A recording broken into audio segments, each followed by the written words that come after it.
Yes. Oh no, Abe. Yes, Whoa, Michael. What were we supposed to watch? Come on, man. You were supposed to watch Boogie Nights. Oh God, man, I fucked up. Man. Did you not watch Boogie Nights? No, I watched Noogie Bites, God damn it. where two people fight to the death. One can only noogie and one can only bite. This is such a stupid show. I love doing a show with you. The noogie person won, by the way. They slowly caved in the skull of the other person with noogies. Sometimes I love doing podcasts with you. I just don't see how other people enjoy you doing podcasts. Well, that was the idea so Kings of King has the singing intro. That was my idea for a bit we could always do. It won't always be Noogie Bites, but write in, tell us what you thought of that bit. If that should be the official opening bit of Anders Sons, which indeed this is. At least we try. This is us trying. If not, we'll come up with another recurring bit that will become the opening constant. And that's something for you to hold on to, because on this show, we're covering two highly visionary directors, and at least one of them has broad range as well. So we're really all over the map here. And that's something for you to hold on to, is that Noogie Bites bit. So remember that we gave you that, because here we go. It's We're Anders giving you a Sons. lot of things to hold on to is the point. That's right. Yeah, here we go. We've got more for you to grab. I'm Michael Swaim. I'm Abe Epperson.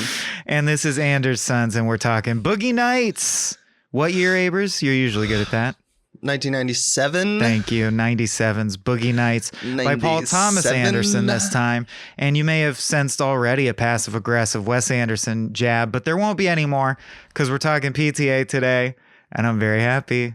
I had never seen this movie before, Abe, and I like this movie. I know. I was super excited when I was like, oh, this is the first time? First time. First time seeing, I think my first takeaway was, oh, this is why Quentin Tarantino wanted to make Once Upon a Time in Hollywood. Like, I know it's a vibe thing, but I feel like this is the movie that made Quentin want to make that movie. I mean, he made Jackie Brown, but like, still, true. it's a vibe, and it's a whole. I think vibe. this movie is the one that succeeds the most because of the nature of Paul Thomas Anderson and his like ensemble casts. This is also the first time he really assembles what I think of when we think of Paul Thomas Anderson. His like the all-star big cast and like slice of life stuff. I mean, there's usually a story they're in, but this one is more meandering, kind of like Magnolia, that we'll soon realize. It is a people at the beginning are same as they are at the end. Things happen and people react to it, but there's no real story in terms of like the typical story structure. Yet this guy over here still thinks it's a masterpiece. Highly engaging, though. Yeah, usually exactly. Stuff that has no story is atonal and meandering, and you have to really focus up and be like, I'm watching this. Boogie Nights is like a biopic, because in part it's aping a biopic of John Holmes, a famous porn star, but it's a fictional biopic, or it's not in the documentary style, but it's sort of a mock you biopic. And in that way, it's intensely engaging in the way those can be, where it's just like juicy stuff happening, you know? It's like a classy soap opera. It's so juicy you can't take your eyes off of just the people bouncing off each other, fucking up their lives, and then not fucking up their lives. Like, it's pretty, the stuff happening on the broad spectrum, like you say, is just the normal trials and tribulations of life. The only thing that of course makes it unique is that they're all in the porn industry in the 1970s. So let's get into it. In this show, we analyze films through three spectra: diegesis, pedagogy, and howdy do that. And first up is diegesis, where we go through the movie in chronological order. I mean, it's really the meat of the cast, and pull out anything we want to, we stop when there's something to dig into and dig into it. And when there's not, we don't. We just continue on with like, this happened next. But as Abe and I both said before we started taping, it's like, I think it's 2:35, this movie, and it's a lot of scenes. It feels like a novel, because it is an ensemble cast, and they do get a lot they all get a lot of scenes, and all the scenes are short, and the scenes are very effective at quickly dispensing multiple things. So there's a lot to dive into. So I guess let's dive into it. We start with a blast of disco music and very loud. I thought the film was silent. I don't know if he intended this for home viewing, but I was like, should there be sound now? Because the production titles are silenced. And there's actually a score on black that he allows to finish, and then he jumps ahead. Okay, but it's very like quiet, I think he's trying to do here's a fancy feature presentation, and then I think he's surprise, but then the disco baby, it's about fucking. I think in his heart he's probably trying to say, like if I had to guess, he's probably trying to say, oh, I'm not what you expect. It's not high art. This is just porn, baby. Right, which is funny because, of course, he's synonymous with high art, and everything he touches is high art. But it's interesting how, in multiple ways across Hard Eight and this, I can see him trying to not be pretentious. He goes out of his way to try to not be pretentious. He does. He just happens to be making serious art, and he can't help that. You know what I mean? As we'll find out, it doesn't always work on people also. Oh, sometimes people do find him pretentious, but yes, we'll get to that. Blast of Disco. I had my TV cranked up, so it was truly like, whoa, all right, here we go. Boogie Nights. The movie has arrived. And that's excellent. It's a physical neon sign prop that is the title of the movie. It's Boogie Nights. And I was so in from jump because of this opening shot, which is a one. Okay. I hate that we love oneers so much and that it always works. And it doesn't always works. It works when you use it well, and he uses it well. It's another glorious oneer in the long line of glorious oneers. So it's not so much that it's a oneer to me, it's the size differences that he's able to accomplish. So the camera tilts drunkenly away and composes into a perfect, simple follow shot laterally of a car going right to left. And then we swoop around and go into, it becomes a close-up of Luis Guzman. That's what gets me, is that we were on a crane shot of a car going by, and now we're on or whatever. Yeah. And now we're at a close-up of Guzman as Maurice. Right. And we just introduced the club. That harkens to the old days, MGM, like those early films. They did a lot of moves that would change the frame size. Spielberg does it a lot too. Yeah. It's something that we don't do as much in movies, and I noticed TV has never really done it. There's been a little bit of it in some specific programming. I'm not saying that we've lost it as a cinema culture, but it is something that you almost do notice now. Yeah. So everyone in this, I would say another thing this movie does well in terms of storytelling for biopic purposes is boils everyone down to a few key character traits. Dirk Diggler is not so much a well-rounded character. He still has nuance, but just one shade of nuance. You know what I mean? He's the porn star who thinks he's hot shit, but deep down also struggles with thinking he's not hot shit. That's not that complex. He just relentlessly is that. Jack is relentlessly paternal, wants to be a real artist, but isn't, and fears he. There's a lot of that going on. So my point is, we get this tour around the nightclub and we meet all the characters and we basically get their deal, and their deal is going to stay their deal for the whole movie. So still in the first shot, we get to see John C. Reilly, who plays a guy named Reed, trying to impress everyone, which is his whole deal the whole movie. We meet Don Cheadle, who his whole deal the whole movie is trying to find something. Trying to find a look. He's concerned that he's like, do you like this cowboy look? I like it. Luis Guzman's like, wear whatever you dig, baby. And he's like, well, I love it, man. I love it. Yeah. And you will realize as you watch the film that Don Cheadle finding his look is his whole arc, basically. There's a real positivity within this community. You really do get the sense that they're family. You get the sense that porn people are supportive of each other in the same way that theater kids are always supportive of each other. They just happen to bone also.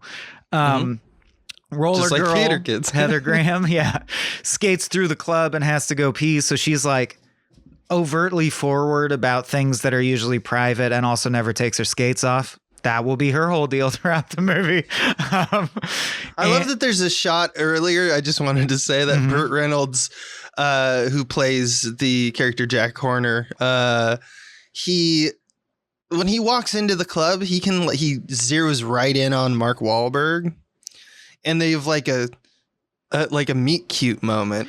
And I love the idea is that I like the idea that Burt Reynolds didn't actually know Mark Wahlberg before this, like in the characters. So like that is the scene where like Burt Reynolds is like sensing that Mark Wahlberg has a huge dick. Like he's just a busboy in the club, right? Yeah, he totally is though. That is the way the shot is treated. Which gives this kind of film a magical realism that is just funny to me. Well, like I think it might be a joke that it didn't like pull off as a joke. It's beyond that because there's literally like an effect that he does, a lensing effect where, and this is still the first shot of the movie, the Steadicam settles in on a close. You know that. Yeah, there's a flare. Yeah. You know that Jack Horner is staring at Eddie Adams, the busboy played by Mark Wahlberg, and we settle on a close of him, and the lights behind him become stars. Yeah. And like he looks magic and glittery, and then we cut. And if you follow, that is the inciting incident because everything that happens from this point on is based on the fact that Jack took notice of this kid with a huge dick and decided to cast him. So this is, even though we don't know it yet because we don't understand the meaning of the look, this look is the inciting incident of our story, and it's the first cut of the film. Like the first time film actually cuts. It's the first time it actually cuts. Cool. Really cool. Yeah. But you're right that I don't, in realistic terms, I don't understand. Is he just saying you're handsome, or is he thinking that guy has a huge ass dick? Well, every time we're confronted with Wahlberg's dick in the movie, like conceptually or actually, it's magic. It's perceived as magic. Like he is designed for porn in so many ways. Like he's real, like we're gonna find out in later scenes, he's really good at it. He's really like conscientious lover. Like there's just really things good that at coming he over and have over to be in order to be the greatest porn star of all time, but he happened to be. It's almost like destiny plucked him and said, "You for this moment." Yeah. We also meet Little Bill, played by William H. Macy, who comes by. So, like you said, the full. And then finally in the middle of the movie when we get this is another stacked fucking cast. Right. When we finally get Philip Seymour Hoffman, I'm like, okay, we're complete set of action figures. The PTA set is complete. But anyway, William Macy comes by to talk to Jack about the shoot. And that's when you sort of start to pick up, oh, they're film directors. And you kind of get the vibe, oh, I think they're porn directors. You know, they make porn. Is sort of where you start to gather it. Jack wanders off into the back room. And I don't mean to dominate. I just want to say, because I'm doing it more than usual, I'm taking the lead on this because Abe made such robust notes that he warned me he's scared it'll take too long. I'll jump in, but I like jump the in pace liberally. So he goes to the back room and he's like chatting with this guy whose name turns out to be Eddie Adams. And we reveal that his name's Eddie still right now. Eddie / Mark Wahlberg lets guys watch him jerk off for $10 because his dick is so huge. And he asks, "Oh, your dick's really huge? Yeah. You've been doing that tonight already? Yeah. And you can do it now again." And he goes, "Yeah, I can come like again and again. It's no big deal if you give me a minute." And he goes, "Well, okay, why don't you come sit with me at the table?" And he goes, "I can't. I'm working." And he says, "Well, I got a feeling beneath those jeans, there's something wonderful just waiting to get out." So he's not wrong. He's not wrong. It's literally the Mr. Show sketch in the bathroom where the guy's like, emotion lotion. And he's, "You got it, kid." We kind of cut to Jack Horner grinding some pills and getting drinks. If we didn't say. Yeah. And then we see kind of the other side of like, there's all this positivity and fun, and the music in this movie is constant in terms of like diegetic music in this movie it's the lifeblood of By the way, the it's film. almost, it isn't literally, but it's like an alternate soundtrack from GTA Vice City. Just that really is the soundtrack of this movie. Right. And it really makes it's such a good job of establishing tone, because we went to this absolute banger where it was like, okay, here's club life. Saturday Night And then we Fever jump style, to yeah. like kind of the other side of their life, which is the drugs. But it's also the swank, like den culture, like Once Upon a Time in Hollywood, like chilling in an opulent den, smoking cigars inside and shit. Right. In a conversation pit kind of vibe. Yeah. And so we're introduced to Amber / Maggie, because people have name change, who's played by Julianne Moore, who's kind of PTA. like another PTA veteran. And she plays a porn actress that is like, you get the feeling Girlfriend is probably the proper title. The closest to Jack, or like Jack, the grand dame of the house. They're like very connected, and she's calling about her child who's been taken from her in a divorce. So you get this bleak picture immediately of people doing drugs, being in the porn culture, but also having these past lives. We see little people are all getting home, which is a nice little touch. Just one of those kind of things where there's like cadence between the cuts, or there's kind of consistency. It's almost Scrubs like. The movie does this a few times where they're like, let's go around the horn and check in with everyone doing the same thing. They're all blank. They're all getting home from work. They're all getting home. I kind of think of them as like pedigree shots, because it's like it pays from the thing before it. But yeah, like we also see Little Bill. William H. Macy gets home as well to find his wife fucking, who's played by Nina Hartley, the porn star. It's like, I don't know. She makes him sleep on the couch. Boy. Yes. Eddie gets home as well, and he's we glossed over that. I just want to say it's like, it's importantly not a consensual cucking. Like his wife constantly cheats on him, rubs it in his face. That's their thing. Moving on. He's very sad about it. Yeah. William H. Macy's saddest role. When Eddie gets home, we see that he's just a 17-year-old boy with posters of women, cars, rock and roll Bruce on Lee. the wall. He loves Bruce Lee. He does karate moves in the mirror. And as he's getting undressed, he doesn't take off his underpants, but we see huge bulge. It is verified for us, the audience, that he does have a huge hog. So that, act one, big old hog. And then I thought almost like the PTA's version of rushing through exposition, because it just seemed the mom, I think, is kind of the weakest character in this. Played well, but the mom is so like a PSA after school special. Like, she's just there to functionally get him the fuck out of the house. Yeah. So I want to go into that a lot, but yeah. Let's just leave it at that. Breakfast the next morning, his mom is like a very archetypical cold domineering mother. The dad tries to, and dad is an archetypical wimp, milquetoast. Like, the dad tries to kiss her and she's like, don't kiss me when you haven't shaved. Sorry, kind honey. of neutered kind of concept, I guess, is a way of saying it.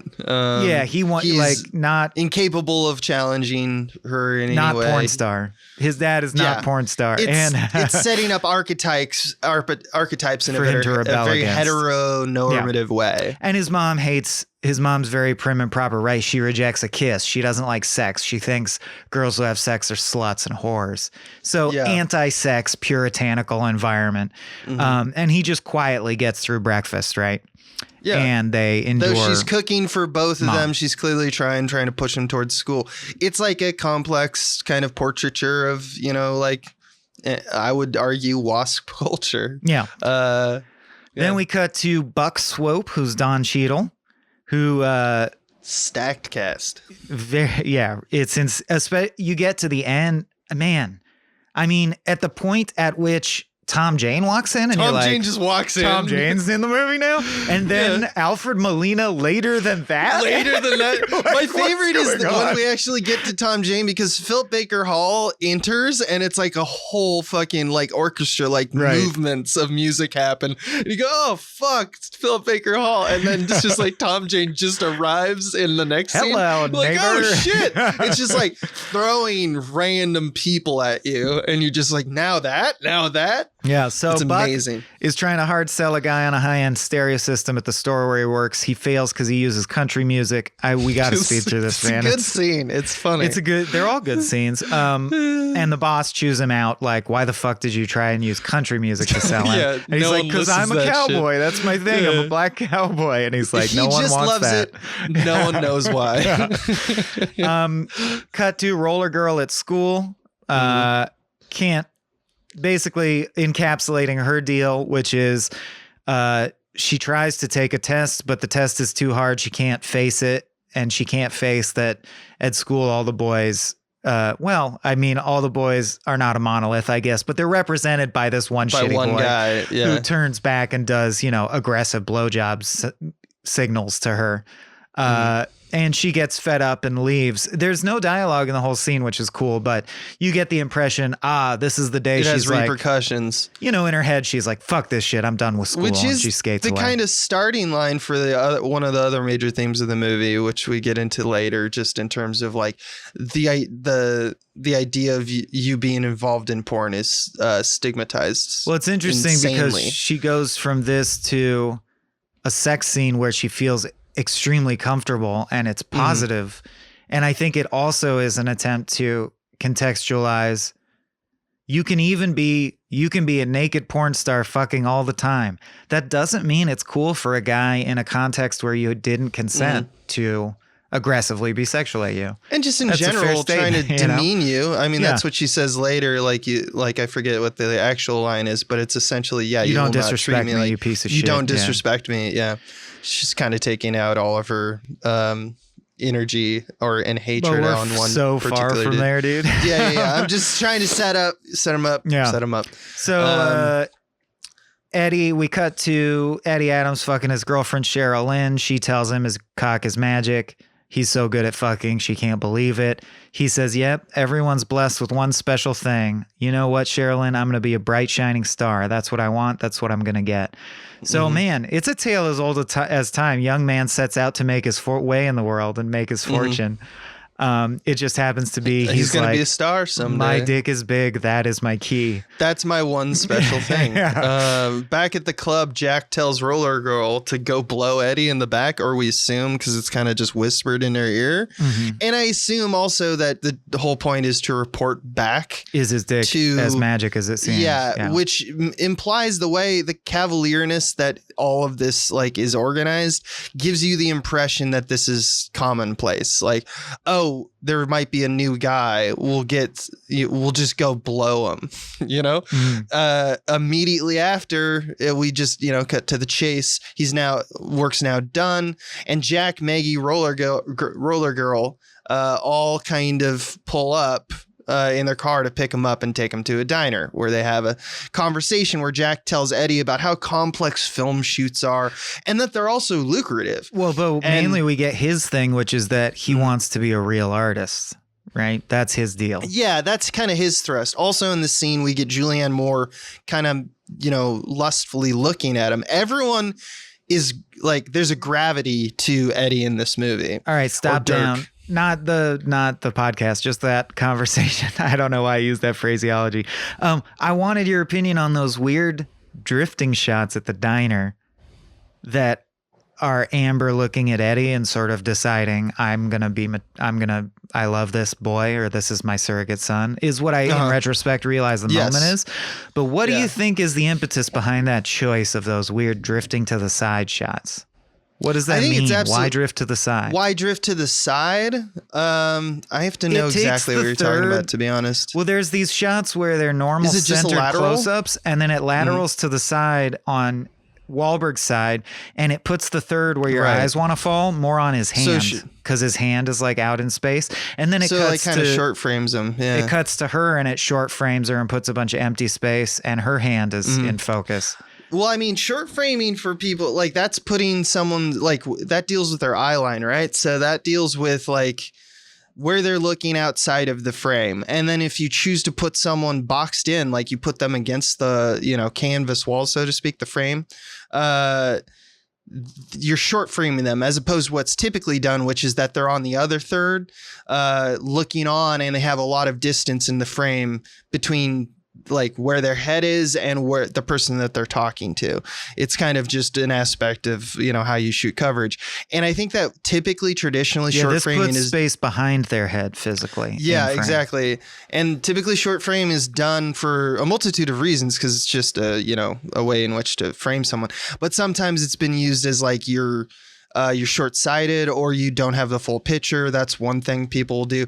Other times it's to be like, we don't see what they see.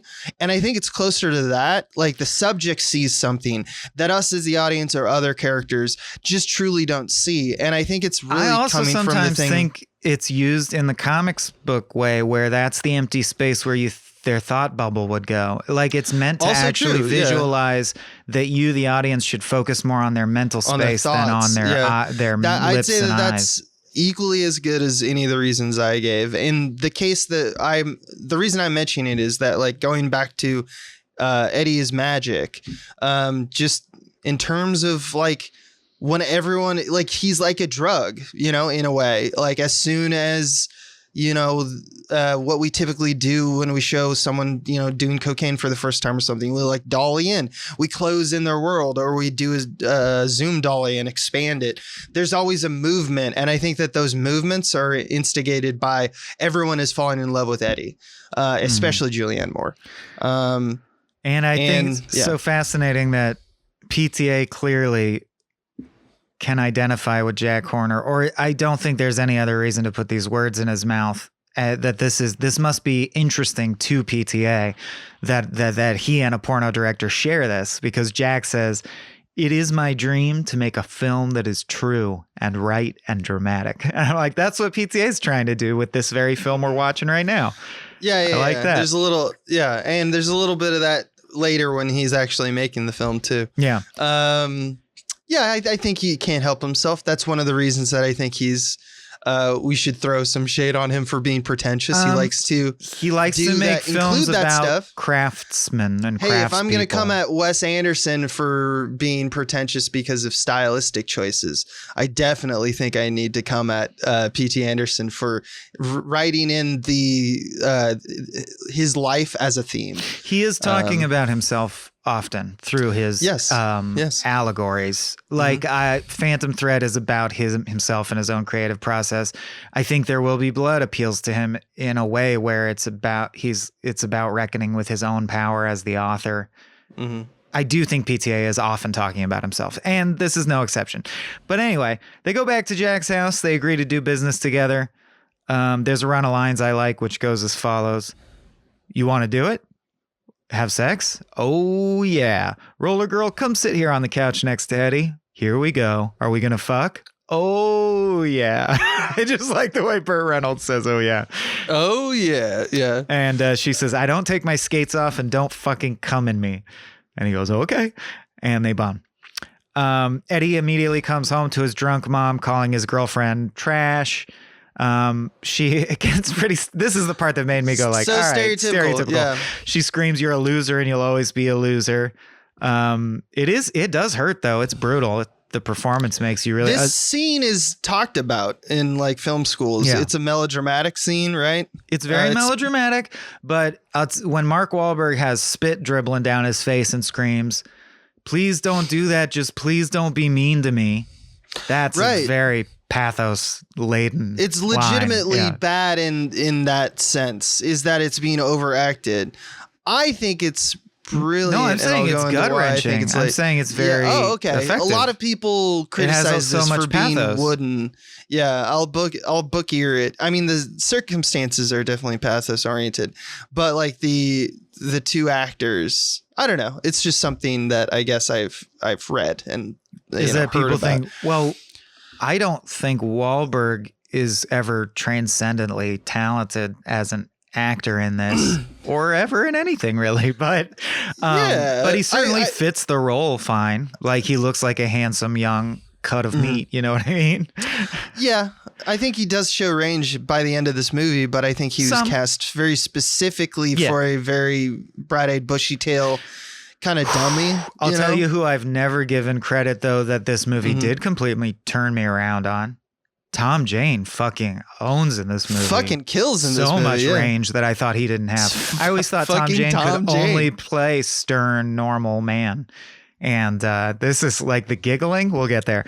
So she says, that is not your stuff because you didn't pay for it, stupid. You leave here with what you've got. Nothing. And he says, I'm not stupid. And she says, yes, you are. Like it's pretty basic dialogue. Mm-hmm. He runs away and takes the bus to Into Jack's place. arms. Yeah. Jack introduces him to the crew, and he's going to be a porn guy now. We meet Buck, who we already know. We meet Reed, who's new to us. This is John C. Reilly. They have such a great, like, this is also the heyday just in terms of Diegesis is talking about how the films are, constructed. There's just a long shot that's just the two of them in profile talking about stuff. And they talk about how much each other can squat if they've seen Star Wars. It's a pissing contest, but it's all just done in a single shot. That's like, and what one you'll of the find things. out is Reed's deal is he is constantly trying to one up you. And but he doesn't mean anything mean by it. It's a very unique, fun character. He's super supportive, but he also wants to beat you at everything. He's competitive. He's super threatened. His insecurities not being good enough, so he needs to be like think of himself as on top. But he doesn't wish you harm. Right. And if you can also be great. He's just going to remind you that he's great. Yeah. So the run of lines that I thought was worth quoting is, "What do you squat? About 2. Super. What do you squat? I'm sorry, what? What do you squat? Oh, 350. Wow. Yeah, it's no BS. That's a lot. Well, his obvious playing. It's just obvious says, lies. People tell me I look. You seen that Star Wars movie? Yeah, about 4 times. Why, you like it? Well, people tell me I look like Han Solo. Yeah, John C. Reilly. Oh yeah, and he says Han Solo. Yeah. They refuse to tell one another how much they bench, which is right. Roller Girl takes a Polaroid picture to transition scenes. I'll also shout out, since we're trying to get to know these directors and their bags of tricks better, PTA sure loves him a close-up shot of a flashbulb. Oh my God, there's like 5. Oh my God. I mean, it's more of just photo. He's introducing. Photos are always being taken. They're loose with media. Why? Because they're filming. I mean, across multiple films, not just this movie. You're right. He loves. He loves the mechanizations of filmmaking, like most filmmakers do. He loves shots of camera parts and cameras functioning. Yeah, which even is Michael Bay does that shit. That's so humorously obvious to me that you're like, you know what's interesting to me? This tool that I look at and use all day.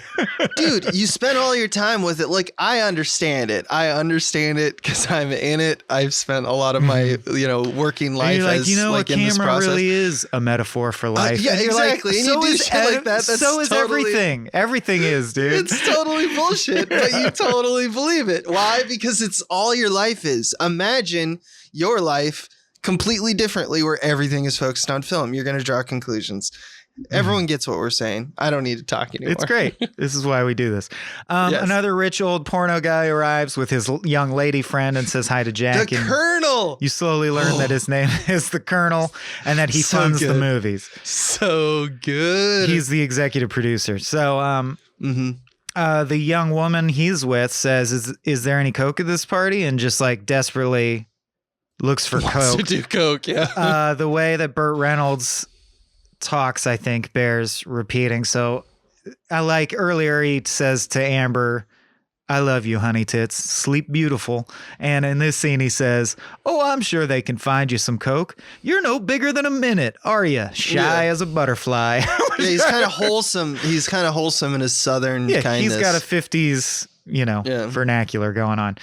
Yeah. Pool party. We have a crazy pool party. We get to see what it's like to, have a fucking Hollywood Hills pool party at a porn producer's house in the 70s. Becky tells Buck his cowboy shit is old and tired. He gets mad and storms off. Gets mad. Yeah, that's so great. Luis Guzman. Go ahead. Guzman is trying to get into there's a running gag about he wants to get in the porn films as an actor, which is pretty clearly like he just wants to fuck porn stars. But he's always denied. But they're very kind to him. They're like, yeah, the running absolutely. joke is he will be an extra in many of the porn movies, but he's never fucking. He just wants to get involved or whatever, but he never gets involved. He just runs the nightclub, and they love him. Eddie and Reed compare jumps off the diving board, which is like huge Step Brother vibes. Yeah. Right? He goes, let me show you what you did wrong there. Like, he's basically the same character, John C. Reilly, in his, infantile, like, insecurities. And some of the jokes are just as good as Step Brothers, in my opinion. Yeah. Yeah, it's pretty cool. A camera follows a girl into the pool and goes underwater, because that's the other thing PTA has to put in every movie. Yeah. If you look for it, you'll never unsee it. And then we get another beat of Little Bill finds his wife getting fucked on the ground outside, this time with people gathered around watching. In a basketball court. In the driveway with a basketball hoop at the end of the driveway. It's a real big offer.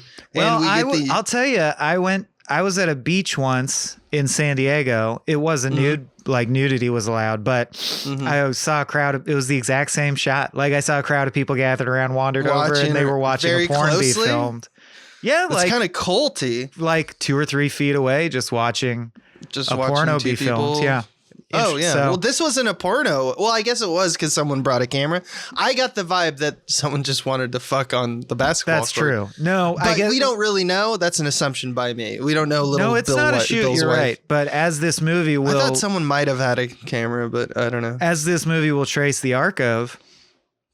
Eventually, couldn't you, nowadays you would say anyone fucking in front of a phone is a porno. But at this time, a porno meant a film that you hired a bunch of dudes to stand around and shoot with film. There's a way it's shot. Yeah. So you're right. They're not shooting a porno. She is just being fucked in the driveway. Yeah. It kind of feels that way, but.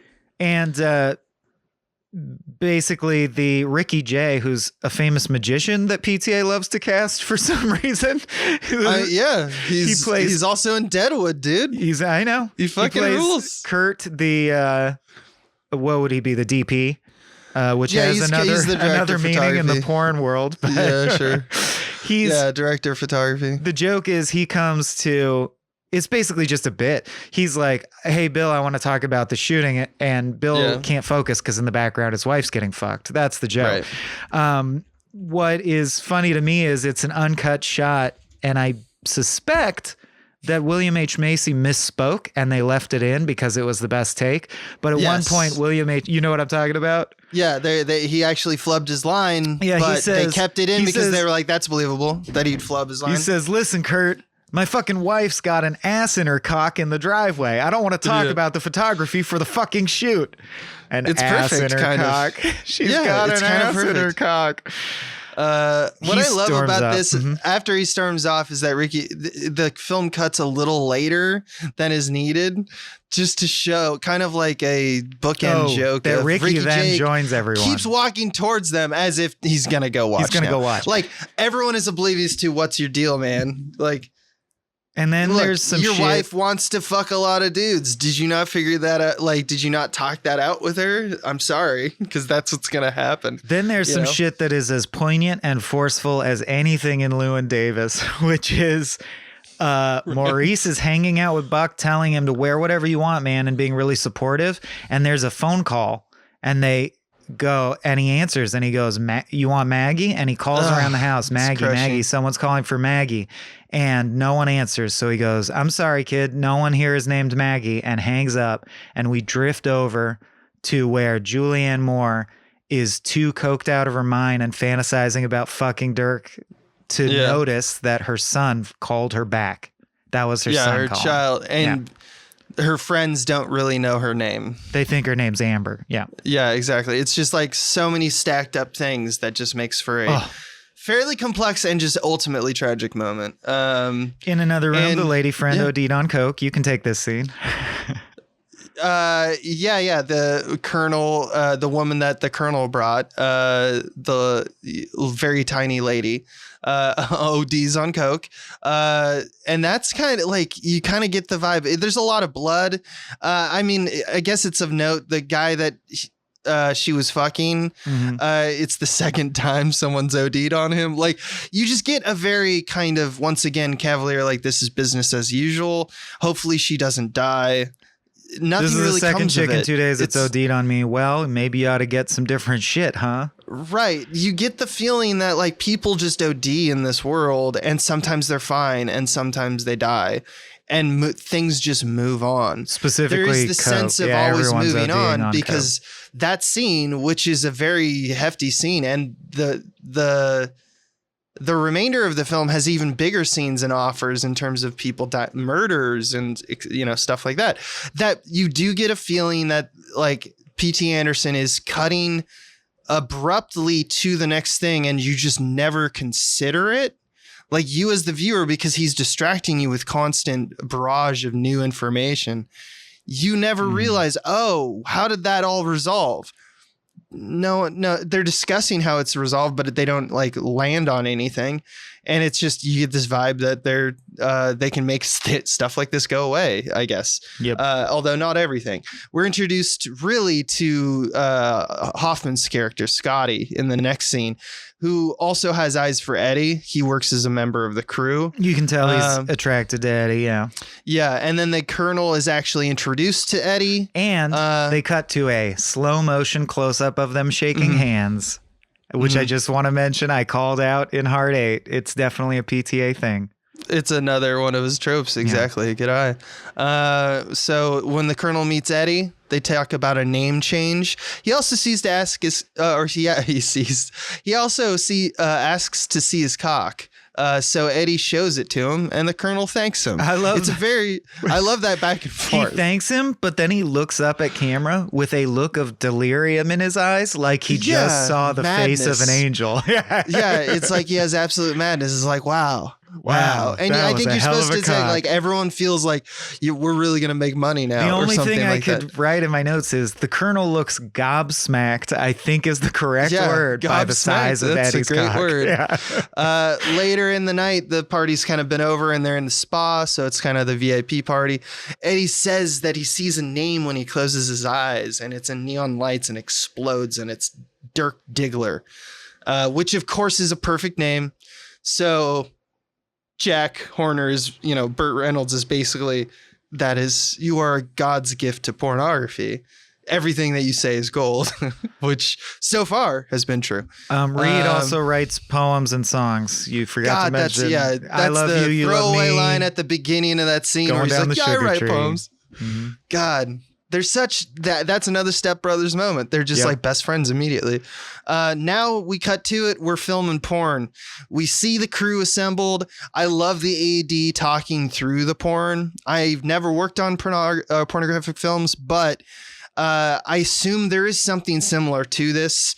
It is a professional film set. So I love AD the mundane minutia of it. But like, where are you going? I gotta wash my vagina. You want to clean, don't you? Right. Shit right. Like that. Yeah, but I'm talking about specifically the AD, who's kind of the, for people who don't know, an assistant director is, the first in particular is always someone who kind of keeps time and kind of has the plan of the day. So it's just making sure people make the day. And one of their duties is to kind of go over with the heads of department. This is what we're doing next. And this is what we're planning on in the near future. And like, we're trying to get ahead on later in the day. So it's all very protocol based. And, Paul Thomas Anderson takes great advantage of the fact that this is probably done. This is probably not too much of an exaggeration, but I'm sure they're definitely playing it for comedic effect. But William H. Macy talking through the porn is legitimately hilarious. Like he says, like, okay, then they walk over to this side and they fuck there, and then they walk over there and then they fuck there. And it's just like the process of the shots is so workmanlike that it makes you kind of go, oh, that's fun. I don't know. It's just a nice little touch that is surprisingly to me interesting because it's also fairly close to he always probably says the they truth. Go at it. Then they're gonna go to this scene and they go at it. Then she goes to jerk off and she walks in on her and they go at it. Mm-hmm. Hoffman retrieves Dirk from his dressing Hoffman's room. their PA. Scotty's their PA. He's sound guy PA. Well, he absentmindedly sucks on the end of a pen and we're like, we get it. He's secretly gay. We understand. We PTA. learn he's doing a scene with Julianne Moore and they discuss the process of sex and what they're comfortable with.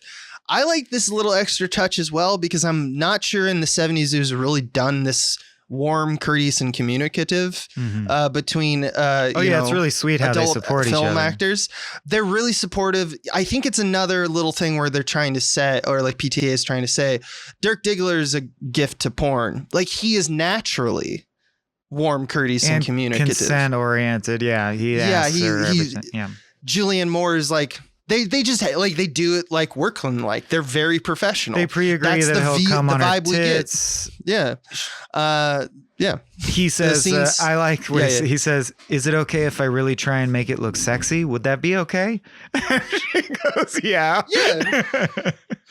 Yeah, it's like they're like something we see a lot is that P.T. Anderson likes to show his characters as a little like dumb, naive. Right? I would say naive more dumb. Specifically than dumb. Yeah, maybe. I do get a little bit of dummy vibes. Like he's trying to make people specifically like simplistic. Mm-hmm. Then we cut. Because that's a simplistic effort. We that's cut like a simplistic in thing to say. To see 70s style footage of them shooting the porn, which I just need to point out is we are watching them, and the plot of the porn they're shooting is about an aspiring actor. So we're watching them shoot a scene about an aspiring porn actor in a film called Boogie Nights about an aspiring porn actor starring Mark Wahlberg in one of his first roles. And he's an aspiring actor, so he must resonate with all this shit. I just think it's interesting. All those levels there. It's really cool. Yeah. Everyone's amazed by his dick. We see Ricky Jay pan down and zoom in on his dick. Like we see the camera action movement and we're like, he's zooming in on his dick.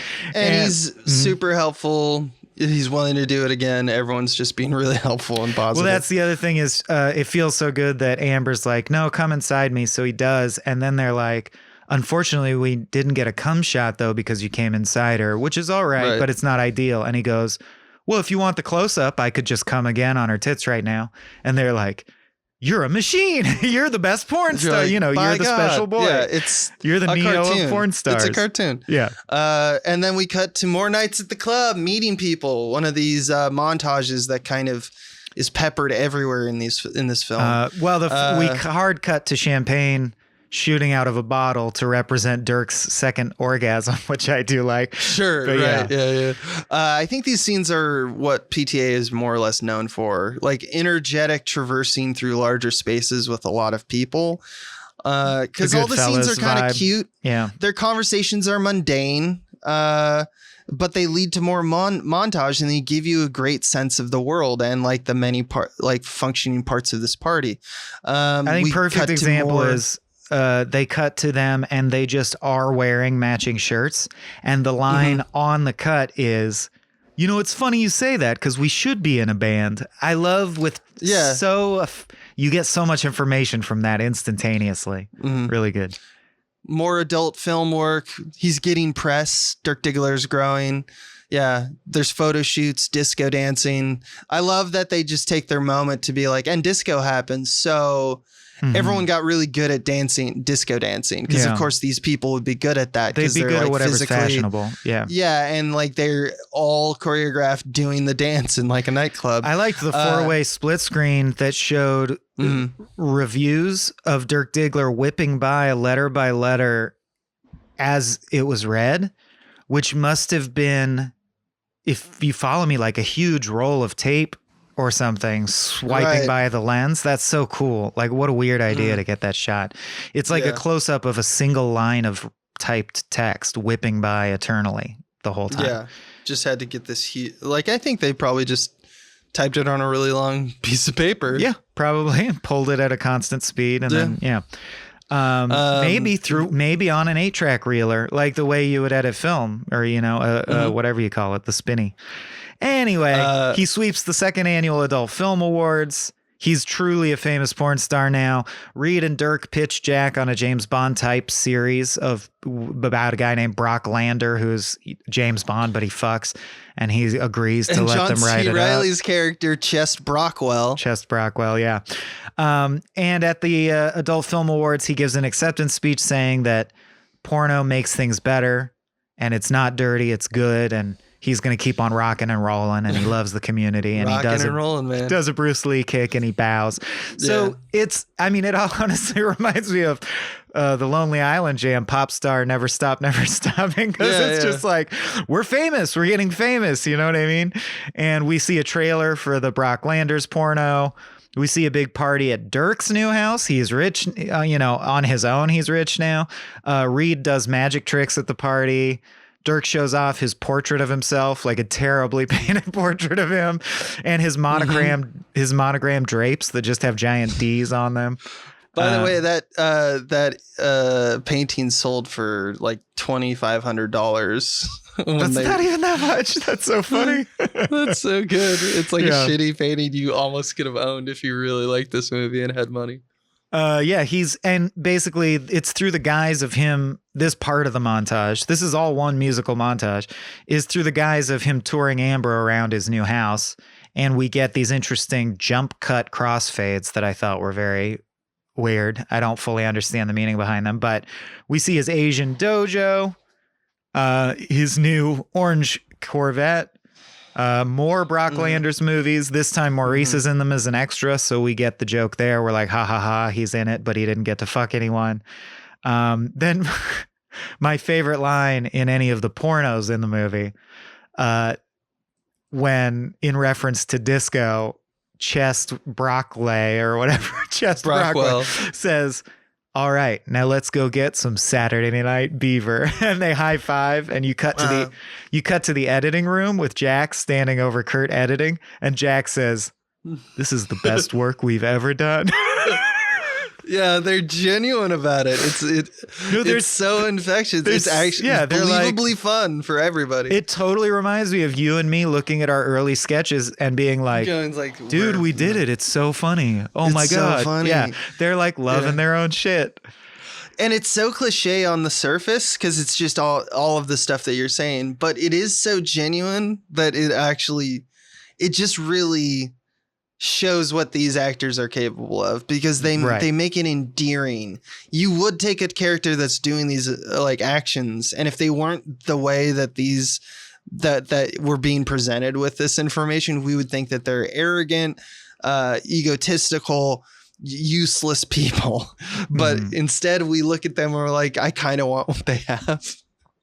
There's something beautiful about their family, I guess. So then we're out of the montage finally, or I guess the last thing is he also sweeps the 4th annual Adult Film Awards, and this time he just says thank you. So you already see where this is headed, right? It's the classic. Right. That's why I mentioned Pop Star. All he's gonna do is get full of himself and fall because of his hubris, right? Here's the thing: is I want to reference an even better duo with like a dual feature for this is so you have a double feature with Boogie Nights, and then do the other one be Rockstar. Do you remember Rockstar? I think it's like 2002. It's Marky Mark as well as a rock star in a normal milquetoast, exactly what you think it is. Movie where he like gets too big for his britches. It's Rags to Riches. Yeah, it's just hilarious to see them both next to each other. You just made me realize that there's a great name for that genre.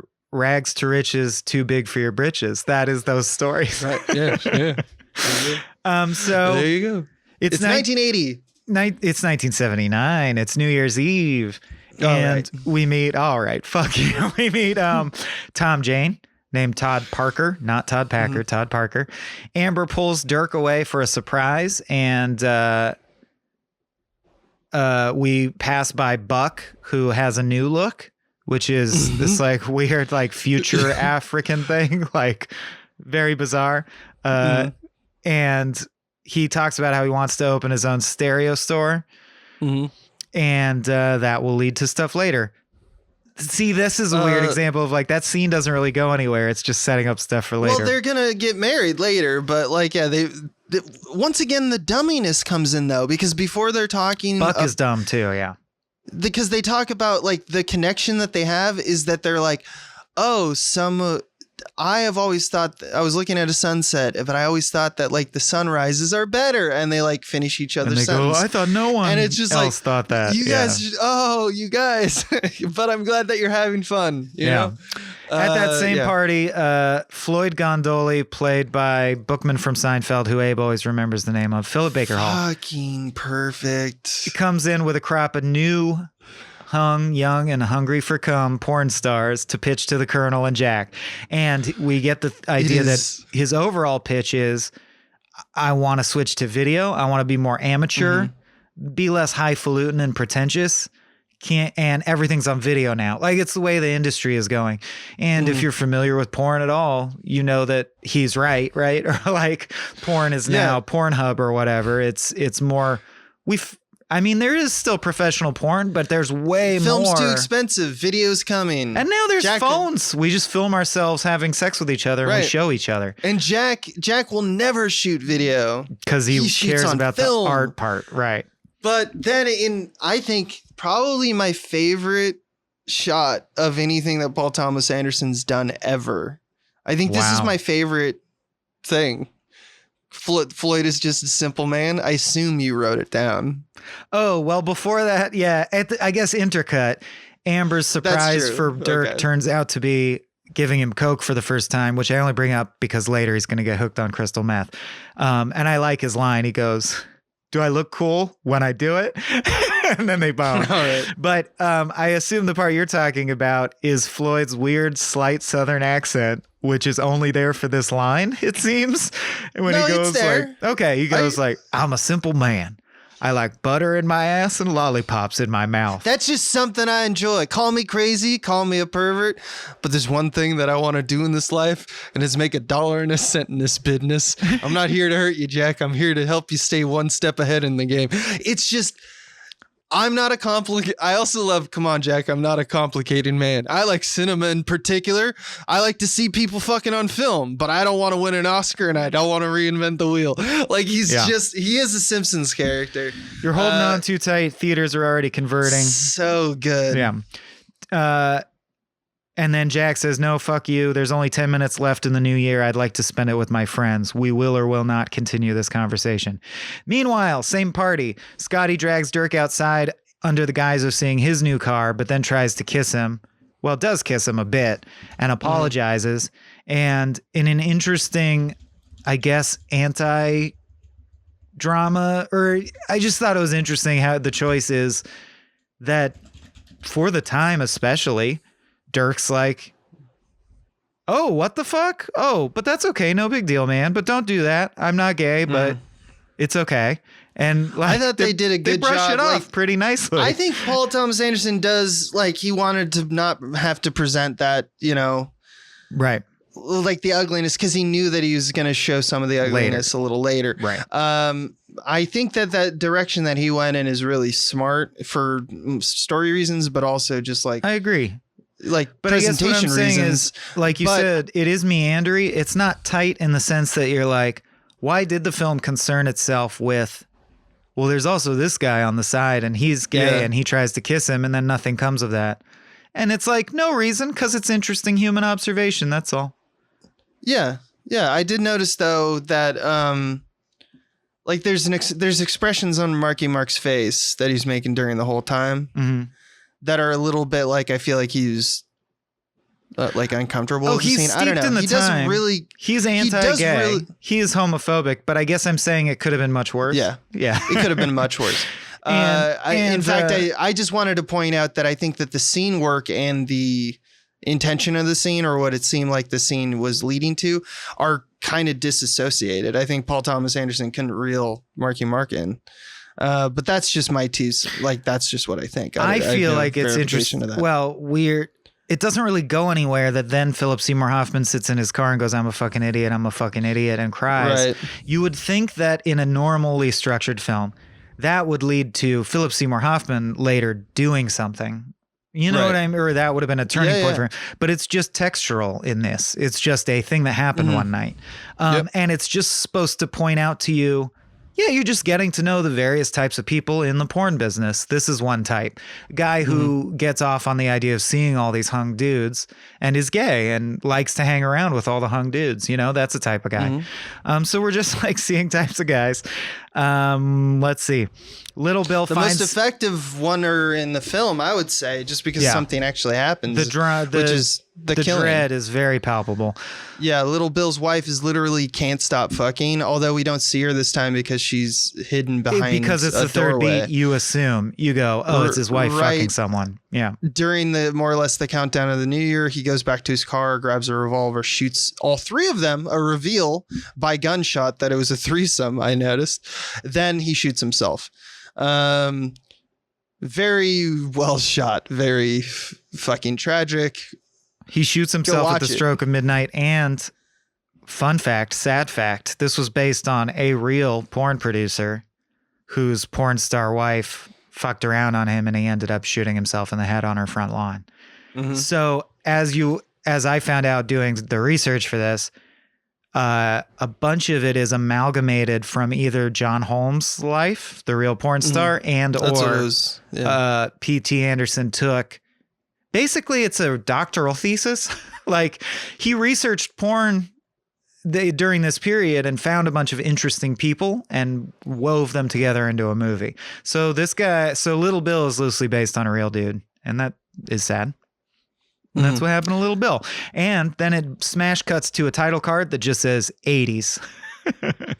Yep, So we're in and the they 80s made now. and the way we're introduced to this is that they've made a behind the scenes documentary about wiping out violence from movies because they have a violent the Brock films are violent and sex driven, obviously. And so we're in this weird world where they've some element of success. They believe that they are influencers to some extent. So they're making a documentary and it's being directed by Julianne Moore.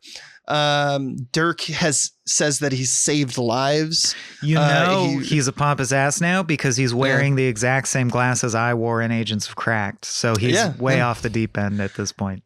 He mentions it like as a part of the process of filming, he blocks his own movement. Of course, Jack's standing right there, doesn't allow. He's like, I don't allow him to block his own scenes.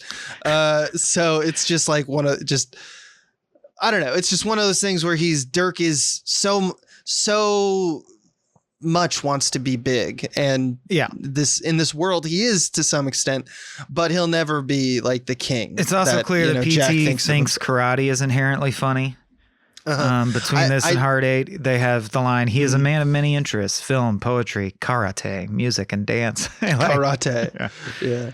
I like, there's a great touch with one of the sequence that's shot on like the 16 millimeter reel that we see of him talking to Jack about blocking his scenes. I actually really thought that Wahlberg was pretty good at showing that he's clearly on cocaine just that time. Yeah. Like he's doing little like micro cocaine-isms, but not overdoing them. It's kind of nice. I don't know. Like you really get the sense he just did lines right before the shot. But back to diegesis, meaning literally we cut out of this world of the self-documentary, and it's Maggie says like, it's my love poem to you, Eddie. The Colonel phones in and he's in jail. And Jack goes over there and finds out that a minor OD'd at his place, but the cops also found a stash of child pornography. Before the phone cuts off because time's I'm a up. pedophile, and I like the line. Now you think I'm an asshole. Just tell me you're my friend, Jack. Tell me one thing. Am I your friend? You're my friend. Jack hangs up on him. And so now Jack has to realize that he now doesn't have money, and that the person that he's considered a friend is a child pornographer, even though he promises he never touches them, et cetera, all those things.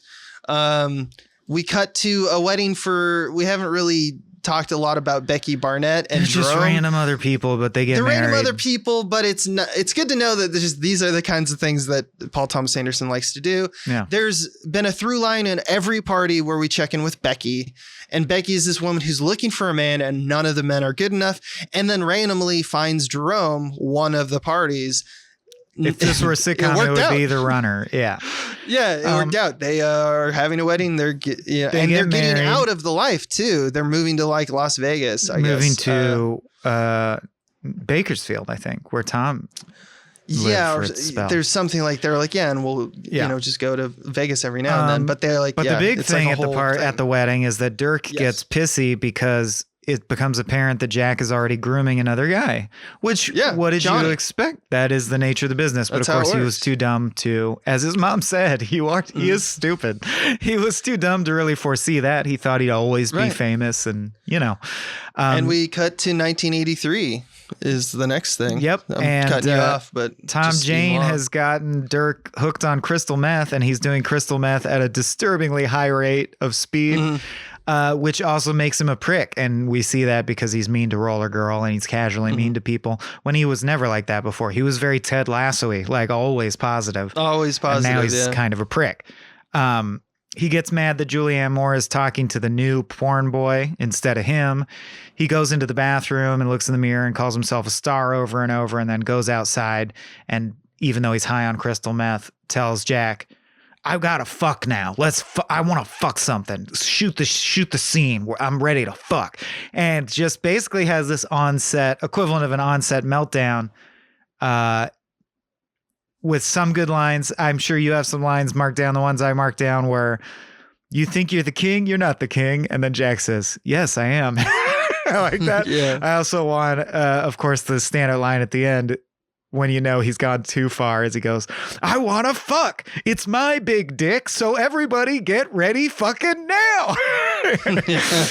He ends up storming off going, I don't need anybody. I'm the fucking star. I don't need this shit. And Reed apologizes to Jack and runs off to try and cool him down. Did you have anything more about that scene? I mean, it's a Christian Bale meltdown, whatever. It's a big scene in terms of like, you feel like it's like where the Fisher, it's like the all's lost point or something, or like what leads to that.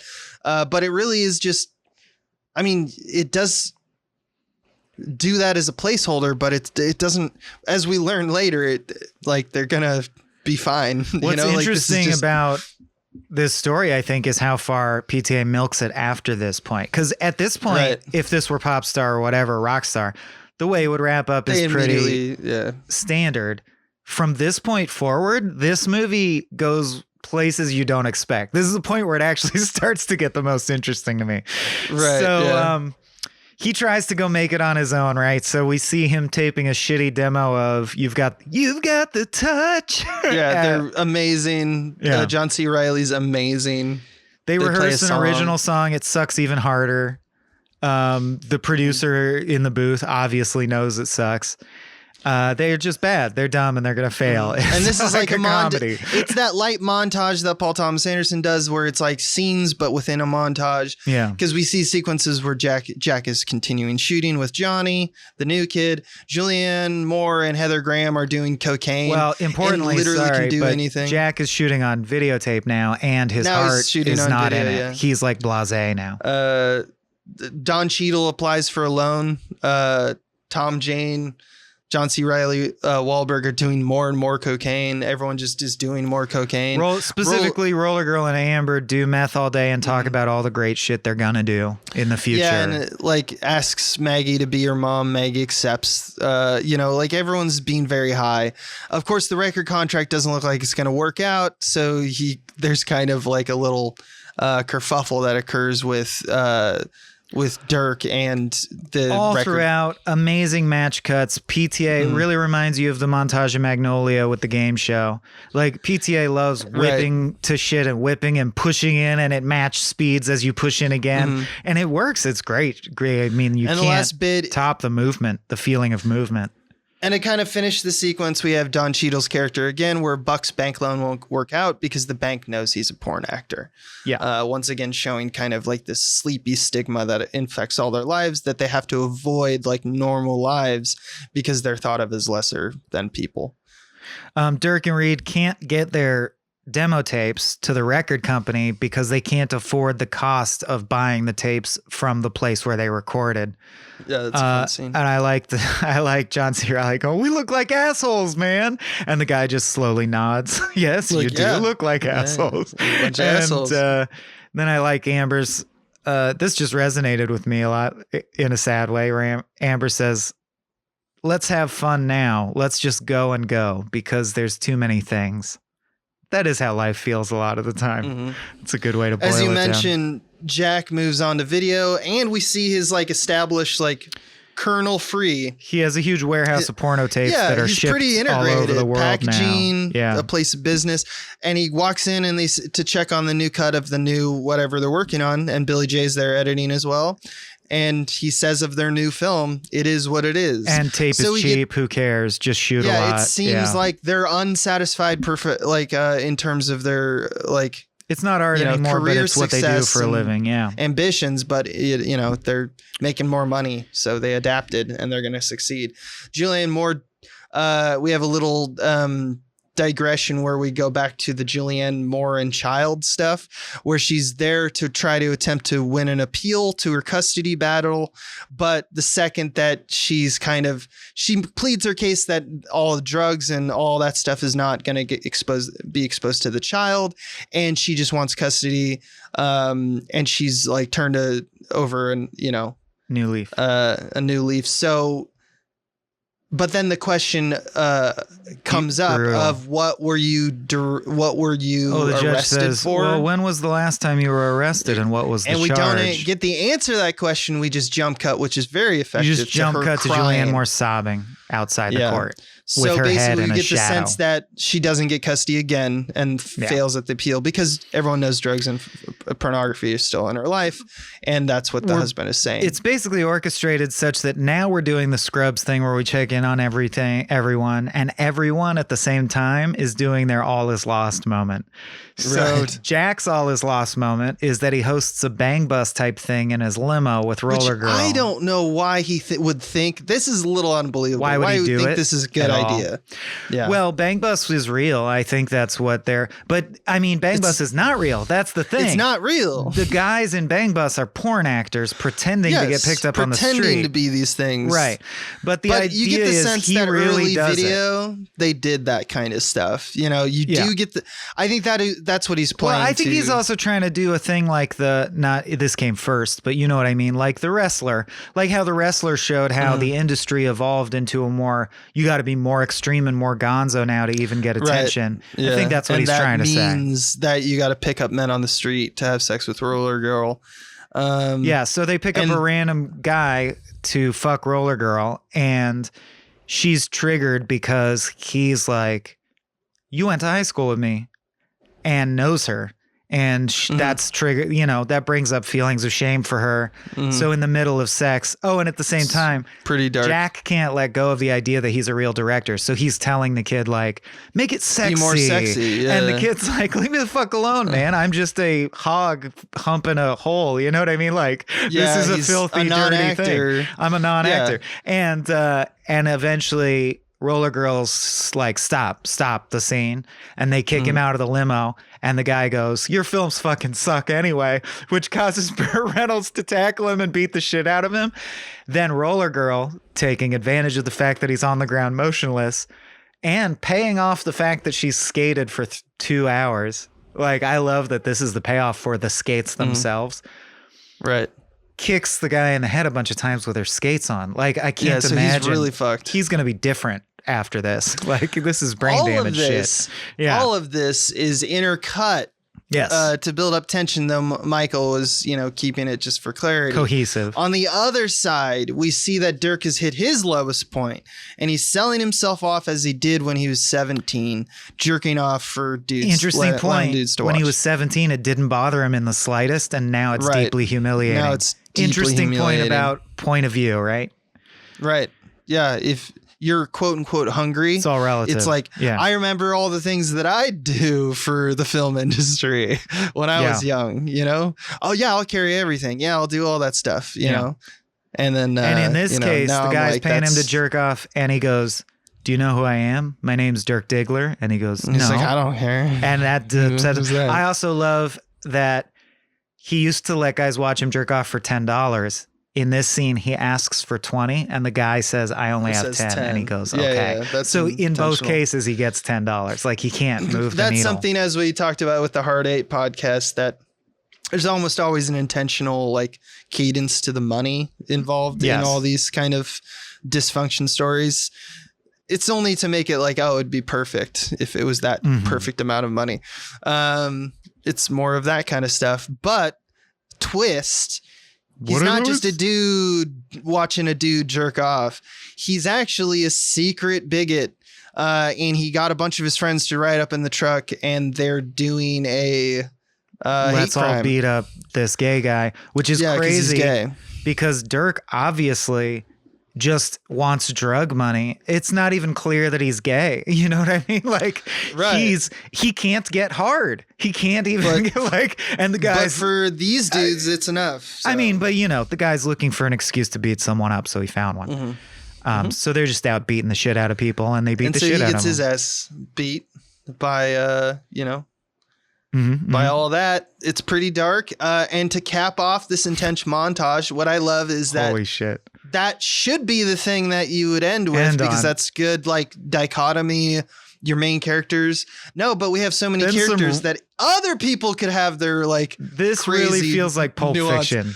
The John Bryan score kind of keeps the music going. And you're like, why is the music still going on? Because it's just Buck and his newlywed pregnant wife.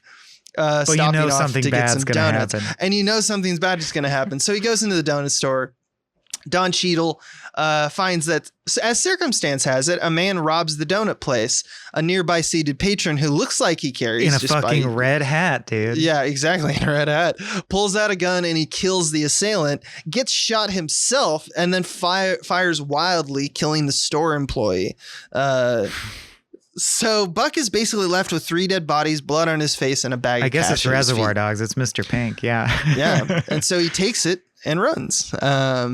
And then we get our last title card, which says "Long Way Down, One Last Thing," and I think that's very interesting that it's called "One Last Thing," only because if this movie were more traditional, first of all, you wouldn't have had the Buck Swope scene. Would have just ended with, and that's what you get for starring in porn. You end up sucking dick and getting the shit kicked out of you. Yeah, right. It's a tragedy. But interesting point about PTA is he's just fascinated by these worlds, and he really seems to put films together by just researching the worlds and putting everything that interests him in it. Case in point, the script for this movie was originally 300 pages and it got cut down to 180, which means he just wrote scenes and scenes of all kinds of stuff that's interesting that could happen, and they whittled it down into a package.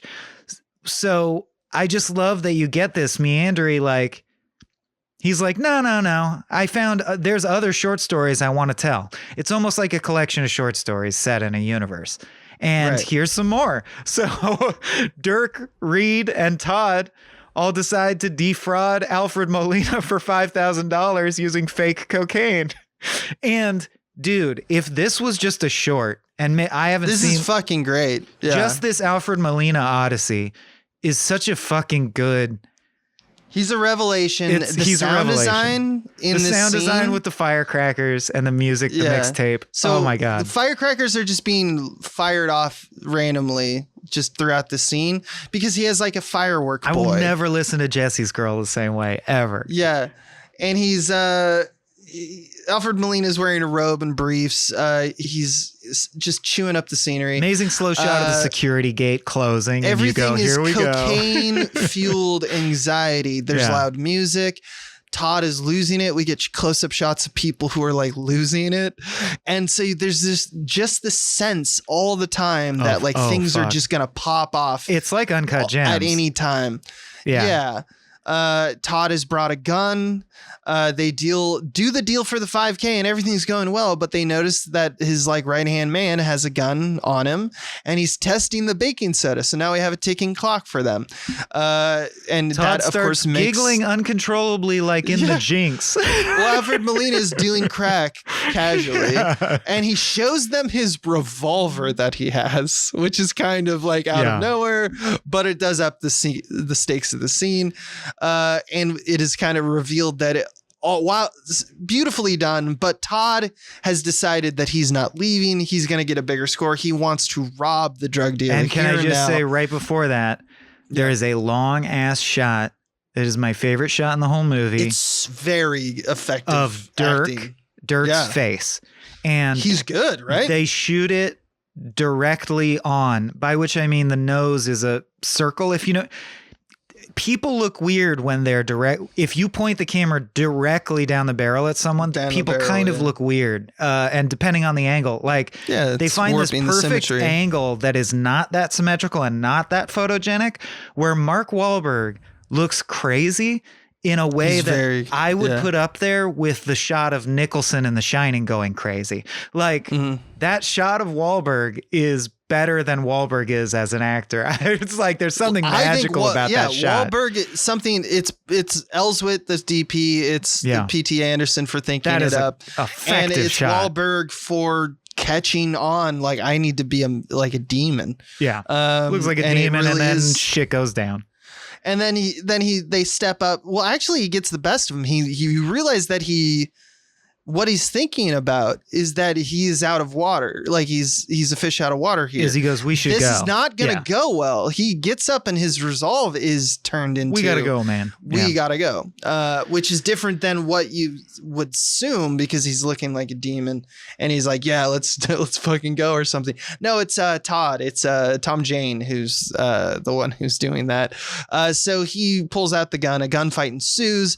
Melina has kind of like run into his bedroom when it started, but he re-enters with a pump action shotgun and just pulverizes the chest of Tom Jane, who's in a stupid way just opens the door expecting no retaliation.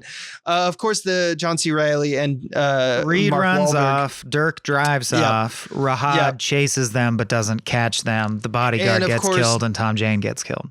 And of course, Dirk looks down and sees that he's running out of fuel. We kind of transition to the daytime for the next sequence. He pushes his car to Jack's house. Yeah, and then he realizes that he's gone down a dark path. Jack accepts him, and they're back to their strange mother, father, son triangle. Yeah. Amber says we all need to start again. That's what we need to start fresh. Man, it reminds me of Adaptation. I just want to be a baby. I want to be new. And Buck.